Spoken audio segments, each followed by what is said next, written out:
So Joe from Halestorm is a good friend. I love that guy like a brother. And if there's one thing I know about Joe Hottinger is he has a weakness for green guitars. It's a very well publicized, well documented thing. Oh my gosh. I mean, you know, we do stunners like this all the time for people. Real magic of this guy, what really sets this one apart is check it out. I had Strats here that were like that, aged relic, they had a Floyd Rose on them. Yeah. And I was like, oh my gosh. Oh yeah. Those go. Those were, I remember those Strats. Those were the Supernova Strats. They were designed by Robbie Gustin, who's the platinum manager of the Dallas Guitar Center. Really? Yeah, wow. And if you looked at those closely, they were generally a black over a sparkle finish. They were yes! a relic, and the headstock was the sparkle finish that matched the one that was peeking through. That is so great. I actually sold one of those to Joe from Halestorm with the green sparkle finish peeking through. He loves that guitar. Speaking of Joe, yeah, you have a guitar here that is custom ordered. You custom ordered it for him through Gibson? Yeah. And he gave the green light to showcase it here. Yeah, I'll show you a couple of custom. We do really awesome like one-off orders for people constantly. No kidding. Yeah, and so I've got a couple of great examples in the back. If you guys want to check them out, I'll bring them out. You guys want to do that? Let's do that. Yes, please, Right, please. yeah. That'd be awesome, All dude. right, let me go grab them. Great. Let's do it. You're welcome. Awesome. Well, you want to start with Joe's? You want to start with another one, or yeah, whichever one you do. Whatever you think. I don't even know what's in them. You do. So All right. whatever you think is best to start with, I'm all good. I'll tell you what. Let's just start with Joe's because we were talking about Yeah. it. All right. Let's pop this thing open. It's like Christmas every time. Oh, dude, that's gotta be awesome. It is. So you custom Plus, spec you guitar. gotta smell this. You can smell the lacquer. Oh my gosh, dude, yes. They should bottle That's that and a make smell. a cologne out of it. You see that? Yeah. Now just make sure you get a cut of that when Gibson does that, all right? Oh, do you think I'm the first person to say that? I got to be honest, knowing those guys, I'm stunned they haven't done it yet. I know. They probably got EPA tests going on right now.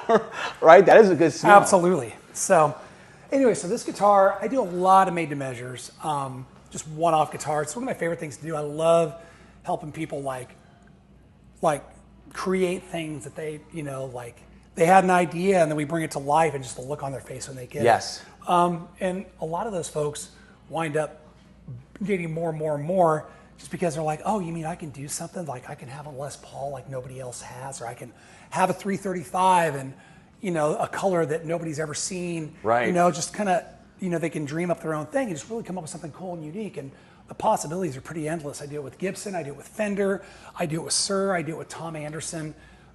Just about anybody in this room we can make that happen with, but we do a lot with Gibson because it's Nashville, and Nashville's definitely a Gibson town. We get a lot of guys ordering. And it helps Gibsons even more to us. because you have history there. You Yeah. still work with guys, so you have like, you know, you have that camaraderie with that company that Yeah. whenever you call Tony, Yeah, right? you know, and you got and like you, I'm passionate about it. So the amount of shit I forget in a day is stunning. But I can tell you what pickups should go in that guitar because of the materials and the blah blah blah. Well, maybe if this is an all mahogany body, you should do a custom bucker with an Alnico 4 magnet instead of an Alnico 3 magnet. You know, like dumb. We used to have a saying in the phone, right? I've forgotten more than you'll ever learn. Exactly. That's a great reason right there. Exactly. That's what it was. So anyway, so Joe from Halestorm is a good friend. I love that guy like a brother. And if there's one thing I know about Joe Hottinger is he has a weakness for green guitars. It's a very well publicized, well documented thing. Just go look at his Instagram page. He has like a preposterous amount of green custom guitars in some way, shape, or form. I'm really excited to see what's And so in this case. a while back, I did a candy apple green metallic 59 ES335 reissue Murphy Lab with a black stinger, candy apple green metallic, nickel hardware, beautiful. Me being slightly nefarious and just knowing Joe, I ordered the guitar and was like, hey buddy, I got your new guitar in. And he's like, what? And I just sent him a photo and I think he texted back something like, damn it, Higbee. and now he has a guitar, loves it. So I thought to myself, you know what, that guitar really needs a twin. It needs a sister or a brother or something. So I spec'd this guy up for him, and this one just showed up last week. Oh my gosh, dude, that is beautiful. 68 reissue. Holy, 68 look at that finish. Yeah, right? Murphy Lab, ultralight aged, 68 reissue Les Paul Custom. Oh my whole thing is candy apple green metallic. Dude, Zippy just actually smell like a candy apple. I know, yeah. That's the nitro. All the check-in finish and the black stinger on the back of the headstock. Oh my gosh. Dude, that is beautiful. Right? Oh my gosh, he's going to be a very happy camper. Yeah. That is stunning. So they're over in Europe right now on tour with Maiden. And I texted him and I said, hey, I got your new guitar in. And he's, what? Uh-oh. And then pictures, and I sent it to him. And damn it. There it is. And yeah. He goes, he said, I'll see you when I get back. So anyways. Dude, that is beautiful. My gosh. So, I mean, you know, we do stunners like this all the time for people. And, you know, it's a lot of fun. And Joe was nice enough to let me show this off for you guys today. So what's your personal holy grail guitar? One you've never found yet in the wild, but still dream about. Maybe you had an interaction with it at one point. I'll tell you what, right now, back to what we were talking about earlier, it would be an early Hamer Standard. It would be. It'd be an early Hamer Standard, good flame top, bound, crown, you know, the trapezoid inlays. I mean, I'm a huge Cheap Trick fan, like for forever. And, you know, getting to play a couple of Ricks and then seeing a couple of them out there. If I ever found the right deal on one, I'm semi-frugal, you know, but if I ever found the right deal on one, it'd be really hard to say no to. Really? Yeah. Okay. That'd be a tough one for me to pass up. I think I saw one at the Migo Guitar Show. Yep. And it wasn't Jeep. They never are. It probably wasn't. I know. It probably wasn't. It's a problem. Like I'm used to for guitars like that, $1,500. I'm this thing, that 15 grand you mentioned earlier. Yeah. It's like holy shit. Yeah. Yeah, that's a big one for me. Is there anything else? I feel like there's probably something I'm not thinking of. I do have a soft spot for old GMP Roxys. Oh wow. Okay. I have a couple of them. Really? I have a couple of them, and then Dan Lawrence built me a new one a couple years ago for a tour. They track amazing. They sound amazing. I have like 3. I don't need another one. I need a hole in the head. But man, that is a ton of guitar for the money. Guys in Warrant use those, right? GMPs? Yeah, they do. They do. They were using them way back, you know, but that Roxy model they're using generally a lot of double cuts and stuff like that. The Roxy model is a little bigger. Almost looks like a Gretchen, a Les Paul had a baby. Nice. You know, usually big bass boat sparkle finishes, just cool stuff like that. I love that stuff. They're balanced really well. They're 25.5-inch scale length like a Fender, ebony fretboards. They sound great. Wow. They play great. They track awesome. They record really good. So every once in a while I'll take one out on tour. And lately it's been the one that Dan built me just so I can leave the old ones at home. Right. But if I'm being honest, the ones that Dan's making are just as good in a lot of ways as his old ones. Wow. Yeah. Dude, that's awesome. Yeah. So let me ask you a question then. 50s, 60s, 70s, 80s era, you can only pick one forever for their gear. What are you going for?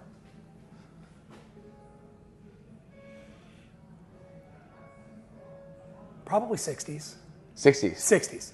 Yeah, because I can get Les Pauls in the 60s, and I can get Marshalls in the 60s. That's true. Just like that right here. Right. And all the major manufacturers in the 70s started getting funky. Okay. You know, you start getting Gibson with sandwich bodies and 5-piece necks. And, all sorts of weird stuff. Les Paul Customs that weigh they have 17 like the pounds. Challenger or something, the Gibson Challenger and shit God, like that. I know. Yeah, I think Gibson Challenger was made of like leftover scrap wood from Dark 5Bs. Ages. Oh, it's so bad. You know, but that was a weird period for everybody. I mean, I still to this day maintain that the heaviest guitar I've ever picked up in my life that was supposedly made of wood was a black 79 Strat. Really? Like it was like 16 pounds. I was like, what did you guys make this out of? It was insane. I thought it was acrylic. Really? I was like, what is this thing? It was like a Dude, Dan Armstrong, wild. but it was a Strat. Right. You Yeah, know? that doesn't sound right. So, yeah, 70s was just a bad time. Martin guitars, they glued the bridges in the wrong places on a ton of Martins in the 70s, and they don't intonate right. Oh my gosh. You literally have to take them to a luthier, does what they're doing, and have them re-glue the bridge in a different spot to make it playable. Yeah. Yeah. That's wild. And then the 80s, Martin went for that whole Stinger line. They put their hat in a shred. Yeah. And started making the electric Stingers. Oh man, listen, to be fair, there was some poor decision making happening from a lot of brands that were trying to catch up with the new bolt-on craze and all the shredder guitars. I mean, Gibson, nobody's going to make a better Les Paul than Gibson. It's just not going to happen. Everybody's been trying for years, and it's just, you know. But Gibson had no business trying to make a Kramer. You know, I mean, they own Kramer now, so it's its own thing. Right. But back then, when they were doing some of those guitars, it's like, guys, this is not what you do. So it was a reach. It's a tough one, dude. There's one Gibson I really liked that was a shredder, the M3. Yeah. Remember the M3, the reverse headstock? Yep. It had the tortoise pickguard on it. I think, if I remember right, I felt like I saw an ad with Steve Brown from Trickster holding one of those back in the day. That could have been, dude. I don't know why that jumped into my head, but that, like my issues of guitar for the practicing musician when I was 12 years old, I feel like I saw something like that. You know we love those magazines. Oh my God. Pages in Time. Thank you guys. I probably still got a crate of them sitting somewhere. Don't tell in my me house. that. You have to find them and donate them. I probably do. We review all of them. Hey everybody, just a quick reminder, if you'd like to show your support for this channel, and we'd love it if you would, make sure to check out our limited edition Masters of Shred merchandise at www.mastersofshred.com. You can snag an awesome shirt like this incredible Shred Class of '89 ADA Throwback Tribute, or plenty of other ones that you will not find anywhere else. So check that out, and while you're there, make sure to check out our incredible limited edition Tone Arts USA Super Halen amp. Only 50 will be available, and they are going quick. Now back to the show. So there's something I do got to ask you about this stuff, especially the vintage gear here, right? Mm-hmm. Which is, what is something that you will only experience and only learn from playing a vintage guitar or amp? Well, I don't think anybody really understands what a vintage Marshall sounds like until they plug into a vintage Marshall, until they stand in front of it. And they have to turn it up loud enough to make it sound like that, because they don't have master volumes. They don't distort on their own. You got to open them up, and it's, you know, the whole term, three chords and the truth. That's it. You know, Les Paul through that vintage Marshall, it moves so much air. It's a much more physical thing. You're not ever going to experience that in any way, shape, or form. I'm sorry, with an Axe FX or a Kemper or anything like that. It's just not going to happen. You're not going to have the same overtones coming from the tubes, or the feedback capability or possibilities even, you know, get the different notes and how you stand and where you stand and position your guitar in relation to the amp and all those things. It's just not nearly as guttural. Do I understand the application for those things? Absolutely. You know what? You do fly dates, you never know what amp you're going to get. So you just say, screw it, I'm going to take a powered Kemper and I've got my sounds and all that. It's a great application for that. Or you're, you know, doing home recording and, you know, you can't make noise. Yeah. You know, you've got a studio, but you live in a condo and you've got somebody on the other side of the wall. You ain't never doing that. You can't. No, God, no. You're not even gonna turn that on and not having a problem. The hiss alone. Yeah, you know. I mean, there's just so much. There's an application for all that stuff, and I really think it's great. But you're never gonna make that stuff sound like that. Yeah. It's just not, and it's not gonna feel the same way either. So. And I see in Nashville especially too, you know, we're still selling tube amps. We sell a lot of tube amps because, you know, people here, they know. And I mean, I saw guys come and empty their amp collections out, trade them in, getting Kempers. You know, okay. And those same guys now, 5-6 years later, man, I should have never sold that Marshall. I should have never sold that Deluxe. I should have never, you know, and they're all coming back kind of looking for that stuff, you know, because it's just not quite the same. No, it's not. Yeah. No, I totally agree. What we got here? All right, so check this out. This is another made to measure, not for anybody in a famous band, but just a badass guitar. This will be here at the shop. Yeah. Yeah, well, no, this is actually for somebody. Okay. But I spoke to them and they were cool with me showing it. Okay. But, you know, just to give you an idea of some of the stuff we can make happen, this is a ultra heavy aged 57 reissue Les Paul standard, but we did it with a 1959 neck profile, so the neck's not quite so clubby, and it's got a larger fret wire, because in 59, Gibson went to a slightly larger fret wire than they had done previous to that, and that's the fret wire size they continue to use to this day. Oh, okay. So wow. Anyways, yeah. So a lot of guys tend to prefer that neck shape and fret wire especially. So we'll do some made-to-measure orders where somebody will say, hey, I want a 57 Goldtop, or I want a 57 Black Beauty, but I want a 59 neck in the frets. Oh, wow. Yeah. Oh, my. Right? So check out that beautiful thing. Oh, wow. Nice dark rosewood fretboard. The aging's Oh, that beautiful. smell. Yep, that nitrocellulose smell. I told you should bottle it. Dude. You know, you got the headstock worn just right with the logo fading off of it. But wow. the real magic of this guy, what really sets this one apart is check it out. Custom ordered with the ultra heavy aged black back. Oh my stinger. gosh. Look at that.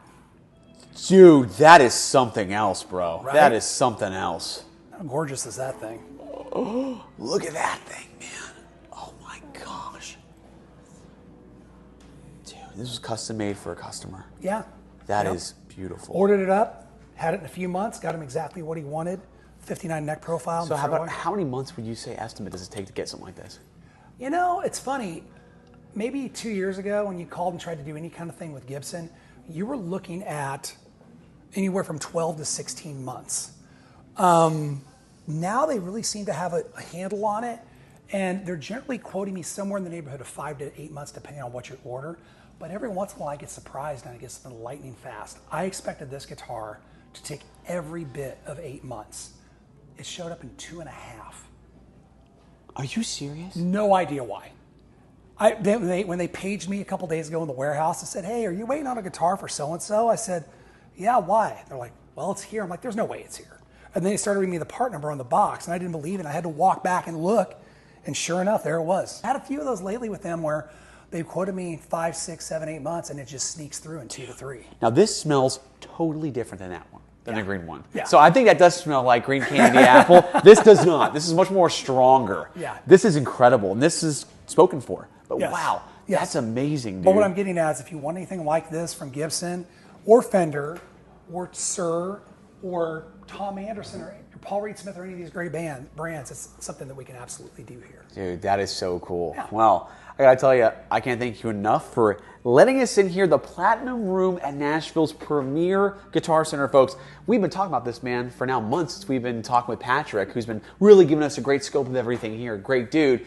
And we always said, we gotta get Tony on here. Yeah. So we finally made it happen. Hopefully you guys learned something about this vintage gear market coming out here and getting a dose of this. And if there's anything you're interested in, whether it's a custom Gibson, a custom Fender, any of these brands, Tony can make it happen for you, one-of-a-kind build here like this one right behind us. So make sure to definitely like this video, share it with a friend who wants to know a little bit more about Nashville's premier Guitar Center and the Platinum Room. And Tony, you are on social media. So where can everybody follow you on Instagram? It's really hard. Just look up Tony Higbee on Instagram. Okay, make sure you spell Higbee right though. Yeah, you get that wrong. Higbee. You'd be shocked how badly and how differently that gets butchered on. I mean, the Higbee is pretty common, but I see people that they miss the G and or the B and they think it's an H, so it's high E. Okay. Or Highgbee. It's weird. I've seen some really magical misspellings of my names over the years. Wow. Yeah, Tony Higbee on Instagram, Tony Higbee on Facebook. And will we be seeing you anytime on the road with Tom or your other band? Yeah. I've got Brother Kane. We're just putting the finishing touches on a new record. Awesome. So I've got we're doing a show actually. I think as direct support for Def Leppard coming up towards the end of August up in Minnesota, and then I fly straight from that show to Louisville to meet up with Tom, and we start a 6-week tour. Oh, that's gonna be great. So we'll be on the road for about 6 weeks, and then next year I know we've already got a chunk of time blocked out for Tom, and I think it's gonna be a pretty big year next year. We've been laying back a little bit last year, and this year not going so crazy, trying not to.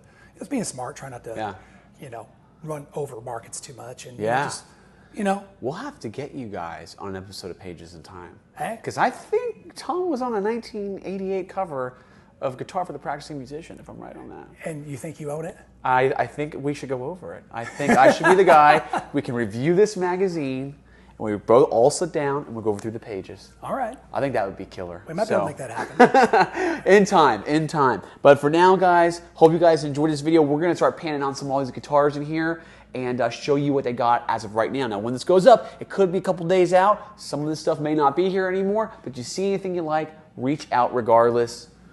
He is your man right here, Mr. Tony Higbee. Thanks a lot, guys. Thanks for watching, guys. And make sure, if you don't know already, check out some merch if you want to support the channel. Yes, you may be able to get this shirt possibly online. I don't know if anybody knows what that is. I might need to get one of those. Does everybody know what this is? I know he knows exactly what it is. No one says a word, but I really wanted a TV shirt. It's fringe. It is like, you got to know I know. It's a deep cut, you know. Oh, yeah. Listen, I grew up on MTV. I know all about that. He knows all about it. So check that out, mastersofshred.com. Find us on Instagram, subscribe there too. Follow the channel, and thank you guys for tuning in. We'll see you soon.